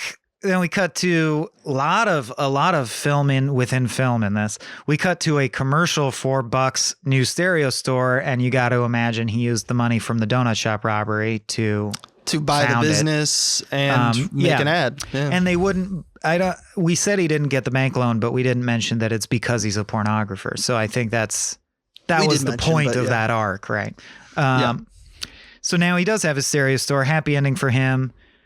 Maybe the worst written line in the movie from PTA's vantage is their tagline, which is all you need to do is walk over, get down, and come inside us. I just don't think that Buck is dumb enough to not notice how that sounds. Yeah. They play it like he doesn't notice how it sounds. That's a weak joke. But anyway. Sometimes you get that. Sometimes you get that. He's not a comedian. PTA is not a true comedian, if you know what I mean. Like, I guess there's just a little bit more of a discerning. I don't know. I'm not going to act like I know comedy better than P.T. Anderson. He does. But like, I would say that having worked in comedy, it's one of those lines that feels like it's evergreen for being funny, but is not in place perfectly. And like, you're perfectly right. Like if you put it in a Simpsons episode, it would be a weak joke in a Simpsons. But I think the allure of it's a funny line that's on the nose, and he thought that it was funny. That's why he included it. Probably. Well, we bag on Anderson, or Wes, so I'm bagging on. Yeah, absolutely. We reveal that Kurt is shooting the commercial and Amber's directing it. Right, so the gang's back together. They're all together. It's like bad stuff happens to us, and then we learn, and then we have a more humble life, music but we're kicks happier. in, everyone's having a good time. It's super positive. Roller except girls for the back Colonel, in school. Who gets brutally raped in jail every day. But he's a piece of shit, right? So we're happy. It's still a happy ending, yeah. Roller girls back in school. Maurice has a new nightclub. Reed does saucy magic shows at the nightclub. Yeah, in Vegas, I assume. It's adult themed, of course. Buck has a child. Buck's baby boy is born. Hoffman films the birth, real cinema verite. He's really getting up in there. At Jack's place, it's another more scenes of extended family. All There's chilling. child rearing, I think installing very sound systems. It's a more adult, mature party. It's not a crazy party. It's everyone hanging out together, you know? Did you know that organ music was played? Like over like the transition of the music, it turned into organ music that leads us right up into where Jack professes his love to Maggie. And he calls her like a badass bitch. And like there's some real love there. I think the organ music is like kind of a tilt. I know this is we're getting close to the other pedagogy, but it's like it seems like they're doing a church. He's doing a church thing. Like this is their church. This is their place. Yeah. And there's a painting of Little Bill. So it's like the gang's all here. And then we end with, we're in the dressing room. Dirk is back to shooting porno. He stands up, takes his dick out. We see it for the first time in the film. We actually see it. Yeah, it's a big dick. I don't know. It's just a dick. He talks to it and says, I'm a star. I'm a star. I'm a big, bright, shining star. Does some karate moves, puts his dick away. Right. He says, that's right. That's right. And the movie ends. Cuts to black, cue ELO. Yeah. And I know, well, we'll save it for Howdy Do That. So let's just jump right in. That brings us to pedagogy. Well, we don't have, this whole thing is strung together. We don't do sound cues for this podcast for some reason. No. So now we're going to kind of talk about what we got from the movie. That is a lot of movie.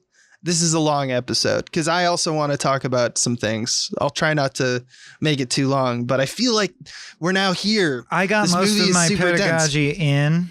I noticed you doing that. Yeah, I tried to keep up. It's like if Blow was much, much better was the other thing I want to say in pedagogy. That just interesting overall. Because pedagogy I think of is also where, because we've been so termitic, it's where we take the overview and be like, so what did we learn today? Or what did you think this movie was about?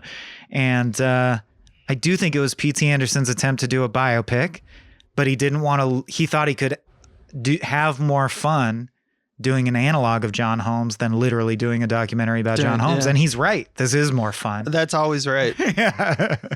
Making an analog is always better for so many reasons. Yeah. Obviously, that is like kind of how he got into the world.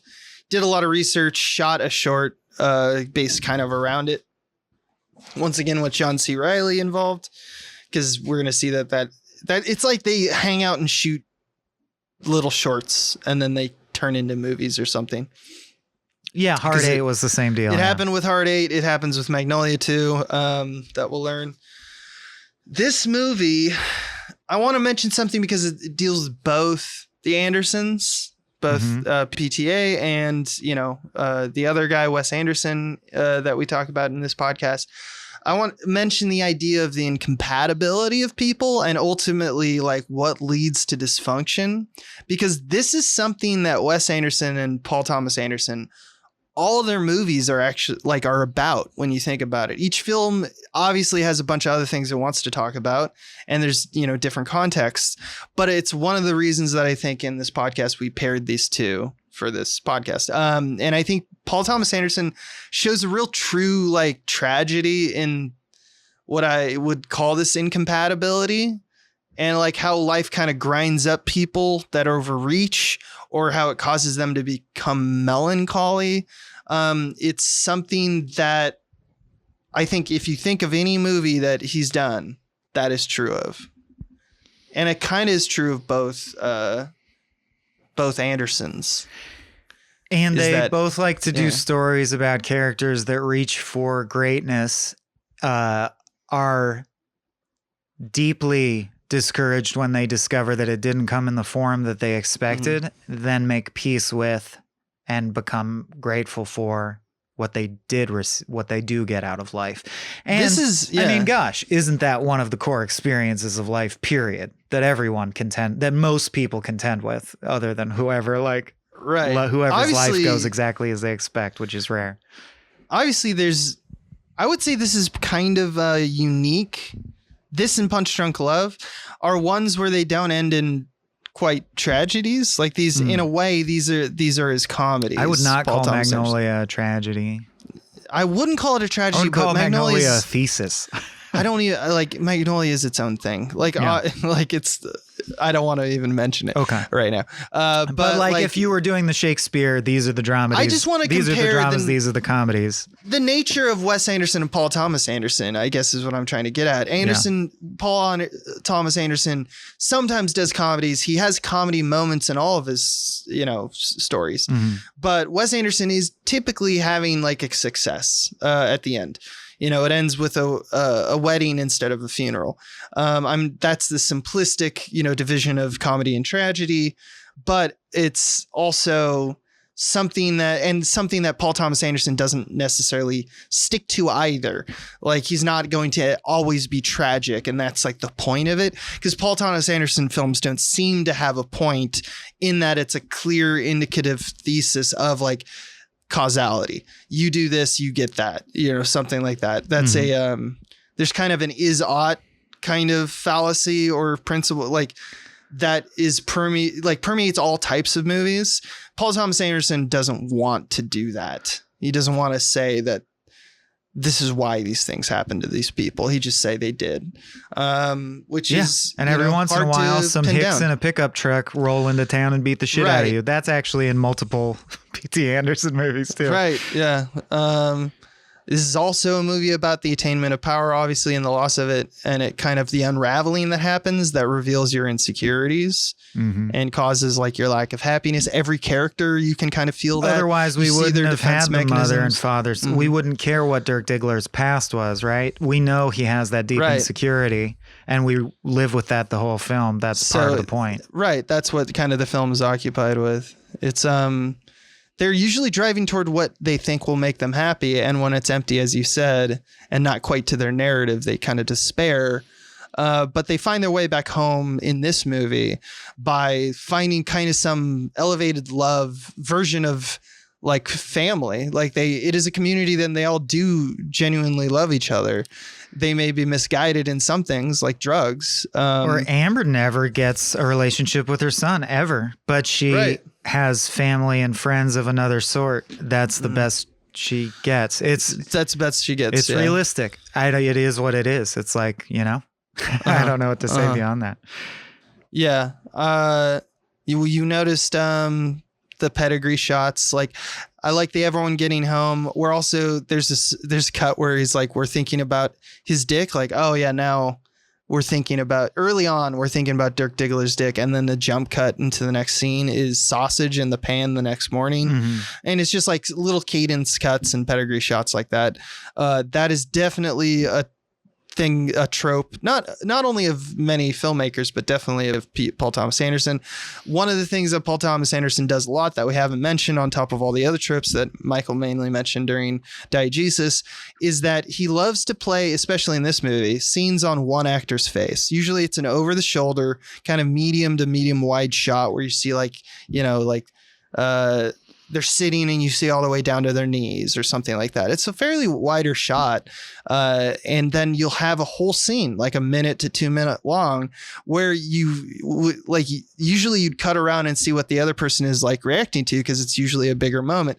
On those moments in this screenplay where it's like something big is happening or someone is confessing someone, Paul Thomas Anderson likes to just keep it on one actor's face and not cut.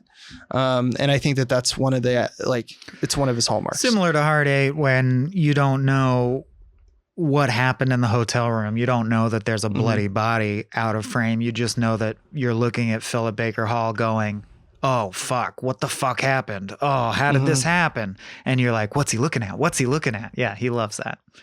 Yeah, he loves that. I wanted to talk a little bit about the casting of Wahlberg and like the bad acting, because we kind of book-eared like the kind of moment between him and his mother, where it was like, I mentioned it was bad acting, but I think it's intentional. I think we see this a lot with Paul Thomas Anderson. Like you think of what's his fucking name? Adam Sandler with Punch Drunk Love. And I think of it with Mark Wahlberg in this. You know, Coen Brothers, we've talked about them a lot. They did it, in my opinion, with Bunny Lebowski for The Big Lebowski. Right. Sometimes the best actual casting is not necessarily the most talented person for the job. I don't mean this to be mean to like Mark Wahlberg, but like he's not. You can say mean but stuff this about is, him. in my opinion, the best actual casting of Wahlberg in any movie he's ever done. Yeah, probably. Yeah. And at the time, he's basically a porn actor in terms of his talent in acting. Like he's a little better than that. Obviously, we pointed out moments that he actually brought it.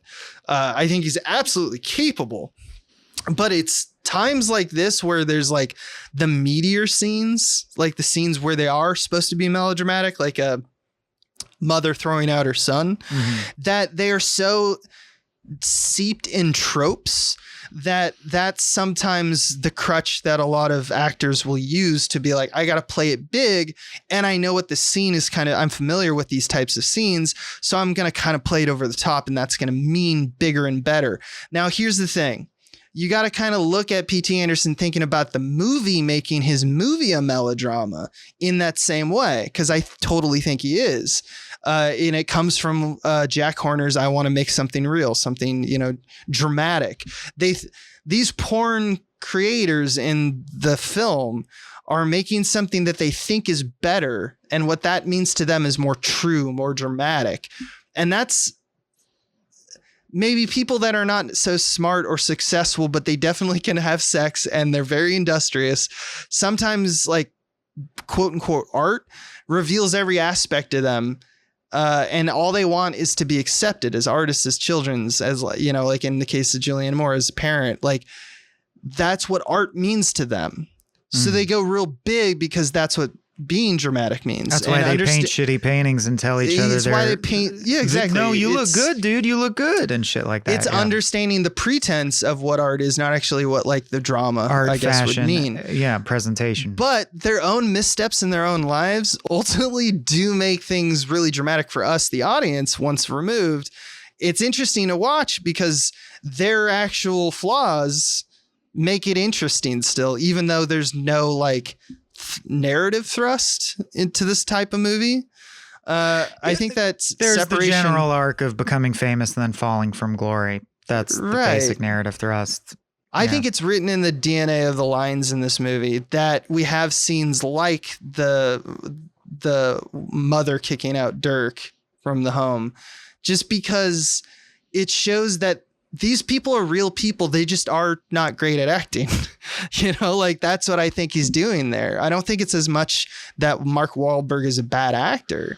Well, as much as you said, Nina Hartley is a real porn star. And also I think very interestingly, and bears on this, is the judge who tells Julianne Moore you can't have custody of your child is also a porn star in real life. And she is a porn star who lost custody of her children for similar reasons, for being involved in pornography. Right. William H. Macy, John C. Reilly, Don Cheadle, all three of these guys were, they've done huge meaty roles. They're very good actors. All three of them have moments in this movie where they're supposed to be wooden. They're supposed to be like not understanding things. PTA Magnolia, I didn't like the first time I saw it because I didn't understand it was intentional. Everyone is directed to act wooden from time to time in Magnolia. Like they're told to act that way, and it shows. It makes you feel weird. You're like, is this bad? Are these people acting badly? What's going on? Yeah. And I think in the movie, it's one of PTA's things. Only Julianne Moore and Burt Reynolds aren't that, because those characters kind of get it. Well, and because Burt Reynolds didn't know what the fuck the movie was. Yeah, that's something we should probably talk about. Well, that's in How to Do That, but yeah. Yeah, I agree. Yeah, I mean, I guess we kind of touched upon, there's just so much in this movie that I love talking about, but I guess I don't have any new threads if we just want to move on to How to Do That, or if you have anything else for this section. Yeah. I don't have anything. I just wanted to let you spiel for a while, which you did. Yeah, I just wanted to talk about, like, I think the casting is intentional. Yeah. Not to say that he's clearly casting because of these little actors. casting Easter eggs and things. It's not that. It's like he's looking for people who kind of get the assignment because they kind of are the assignment. And at that, in this point in his life, Marky Mark was like, he's kind of perfect. Well, he is an for it. aspiring actor who hopes to make Yeah. his way in the world in real life. Yeah, at this and time obviously in his life. Yeah. history has made fools of us all, but not Marky Mark. Nope. That's for sure. Not if he'd been on those planes. No. All right, let's move into Howdy Do That, which is basically a fancy name for trivia and behind the scenes information. Trivia But behind the scenes. Yeah. let's start with the fact that Burt Reynolds What a story. did not like this movie. Not the only one too, but let's start with him. Well, they wanted to PTA kind of wanted to turn Burt Reynolds into another one of his casts. Like, you could expect to see Burt Reynolds in future PTA movies, but nope. Burt Reynolds regretted making the movie, said he didn't like the movie, said, please don't cast, like he tried to cast him again in his next movie and he said no. I just think that's funny that he didn't get it. It's and the best story, apparently for the first day of shooting, he used an Irish accent and they had to be like, don't do that. not only on top of that, like there's a story by the first AD that he tells where Burt Reynolds tried to punch him. Later in interviews, him being P.T. Anderson, sorry. Because they were like having a conversation outside when they were not agreeing on set. In interviews and like kind of the way that they've dealt with this post all this stuff coming out is that they were just like had creative disagreements. One interview talked about how Burt Reynolds thought that P.T. Anderson was full of himself because he'd do this like elaborate one-er shot and you go, isn't this terrific? And Burt Reynolds was like, oh, yeah, who cares? Who cares? Yeah, everyone's done that kind of shit. You're not unique. And, Paul Thomas Anderson kind of looking better and better as the story goes along. Some people are saying that Burt Reynolds did drugs or said he was doing drugs while shooting the movie.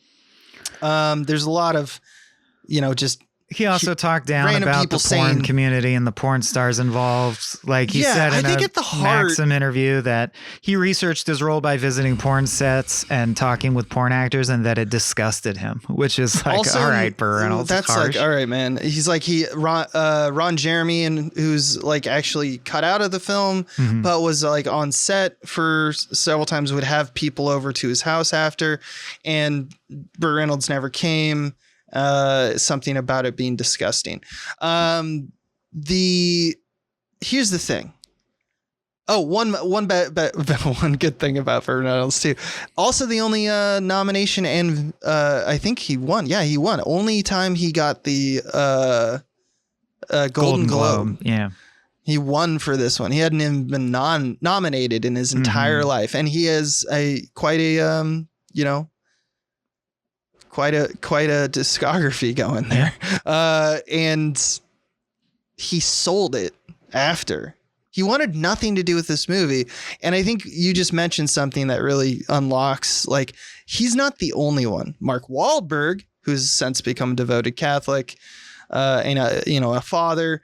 And he said in an interview that he hoped that God would forgive him for his poor career choices, mentioning Boogie Nights on the top of that list. It's the best movie you've ever made, you stupid motherfucker. But he claims he was joking. So this all speaks to me as like, he got really big. Yeah. So he's trying to have his cake and eat it too. Right. Oh, I'm joking. But I don't like that I was in that porn movie, but I don't regret it. But like, it's tough subject matter. Critics say it's good, so I embrace it, but I don't like the dirty parts. That's what it sounds like. That Heather Graham also didn't get any, like, this is according to the IMDb, didn't get which I look back and noticed this is true, didn't get meaningful roles for over a year after Boogie Nights. Felt that the movie was like career suicide because she was now considered a sex symbol only.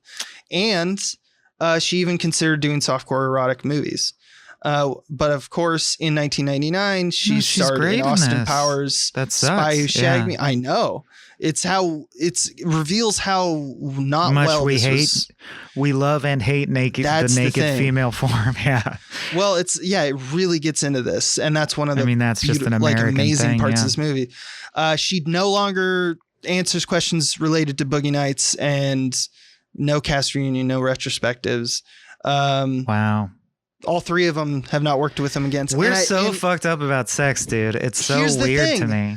Well, we're just talking right around it. We're just saying the details. The reality of what's happening here is that he made a movie that made porn adult film stars and adult filmmakers as humans approachable and like normalized. And in 1997, the actors who were in the movie and the audience that watched the movie, us, were not ready for it. Well, I'll say this. ELO was one of my favorite bands. I was glad that ELO was used for the credits song. There's someone who flipped, which I think speaks to the film. Jeff Lynne originally refused to let them use an ELO song because he heard, it's about sex and violence. I don't like all these Hollywood movies that are just sex and violence. Then PTA said, will you watch the movie? And he watched the movie and he loved it so much that he said, of course he used this is great. And I think I want to be a part of this project. Correct. Yeah. I'm definitely biased. I like this film. Yeah, I think it's an important film.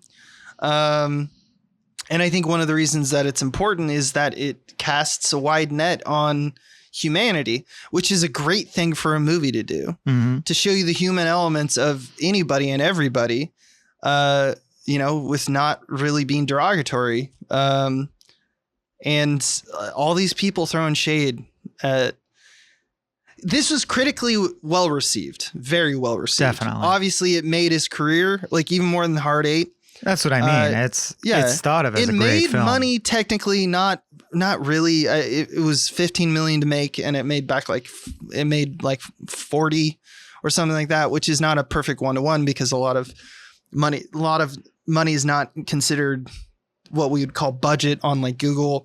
And also there's a lot of people who are taking a lot of that money for sure. So the people who are like gaining the money back are not necessarily getting a lot of that money in return. That's just how movies work because it's like first money in, first money out. I don't know the specifics to this detail, but these are numbers that typically tell me wasn't really by box office success. Paul Thomas Anderson has had a huge problem this whole time, all throughout his career at this point, dealing with studios, and this is not doing much for him. And on top of everything else, audiences were like willing to walk out, like this is not received well by all, just by, a small group of people, but enough that I would say that, obviously he gets to continue to make films throughout the 90s. I just think it's very interesting that he had this stranglehold on films that did not do particularly well. He wasn't a good bet box office wise, but everyone agreed that what he was doing was something special. So there was always kind of angel investors for his movies. That's a unique aspect of the economics of this movie. Yeah. And his career, and as we're going to see in the next few films. All right. That's a long enough gap of silence that indicates to me that we're wrapping up. Do you think so? I think so. There's only... Oh, I do want to mention one more thing that I think is a good, just a short story that was once again, Anderson trying to showing how Anderson wanted to make a certain type of movie and how he wasn't necessarily ready for how it was going to be received. He saw at a particular screening, an early screening, that there was a group of teens watching, and they started cheering when little Bill grabbed his gun to go, kill his wife. And so Paul Thomas Anderson freaked out because he felt that he had screwed up the entire scene. That's not what he wanted. Right. And the teens were all about he's going to fucking kill his wife. But then they fell silent when William H. Macy kills himself. And then that's when Paul Thomas Anderson was like, okay, so they got it. And he's like, okay, I'm happy about that. It's just like, that's got to be an interesting thing. People are always going to receive any kind of, scene you do that has that kind of forced introspection. People are going to receive it differently. And I think it's very cool that like some filmmakers like Paul Thomas Anderson make those stories kind of well known, because it deals with the anxiety of make it being an artist, right? You're like, oh, I fucked it up. Okay, good. I did it. I just thought that that's a nice little. He didn't know how teens were gonna react in that way, whether they were gonna be like, oh yeah, this is fucking getting good. This is the part I like. But then they actually saw it, and I thought that's the whole point. Okay, yeah, that can be me done. This has been a long podcast, but man, it's 2 hours and 30 minutes, and it's a dense film. I could talk about this for a whole bunch of time. No, you can't, because we're done. Okay, my man. All right. Well, where can people find you online? What are we doing next time? In case people want to watch ahead. Well, what we're doing next time is, isn't it? You didn't look it up. Sorry. Is it Rushmore? I think it's Rushmore. Rushmore is what my gut tells me, but we don't always alternate. It depends on if PT went next or Wes went next. Wes Anderson, and it's got to be Rushmore is his next film. As far I thought Rushmore, we were going 98. in release order, regardless of like if you follow me, if Wes Anderson puts out 2 movies in the time between a PTA, I would still do 2 Wes Andersons. Oh, okay. Well, we're just going through time chronologically. That would be if we want to do that, I'm fine with whatever. But it's still the same case because 1998's Rushmore is the next thing that we see. Spoiler alert, I really like Rushmore, so I'm excited. I really like Rushmore as well. And I want to address, there's some people have been, people are salty or like, why are you covering Wes Anderson if you don't like Wes Anderson? Give us one more chance, because I think the Rushmore episode will be where that will all cohese. Yeah, and it's less that we're trying to make Wes Anderson be lesser. It's just trying to show the differences and how they work on us in particular. But I just wanted to say to the few, commenters, and if people have had this thought, I don't hate Wes Anderson. We did start in the first episode pretty quickly with like, oh yeah, he might not be as good as we thought. But I think it's because he has a lot of growth. That good. I don't think Hard 8. Hard 8 is far from P.T. Anderson's best movie. But I still do think it's a way better movie. We got to cover it. Point is, I think they have a different development line. Like it's pretty clear that Boogie Nights basically solidifies it. Paul Thomas Anderson has arrived on scene fully formed, more or less. I think as we're going to learn throughout this podcast's kind of Wes Anderson shapes up over time. Wes Anderson kind of finds his way, and the thing that he finds and focuses on, I think, I haven't seen a lot of his most recent stuff, but I've seen considerable amount all the way through like Budapest Hotel. And I'll say that I think that he really streamlines exactly what makes Wes Anderson, which I think is the job of any artist. So I think we're going to have a lot of cool things to say. Hopefully stick around, even though obviously I am biased. And I am bye. This has been a Small Beans endeavor. We're a bunch of pals who make podcasts, sketches, music, web series, and movies. The Beans always have new ideas percolating, so make sure to check us out at patreon.com/smallbeans. That's patreon.com/smallbeans, where you can browse all of our current and past content, see what we've got planned in the future, and learn how your support can help the Small Beans grow into huge giant monster beans. If you enjoyed this content module, please like, rate, subscribe, or tell a friend about us. We love you.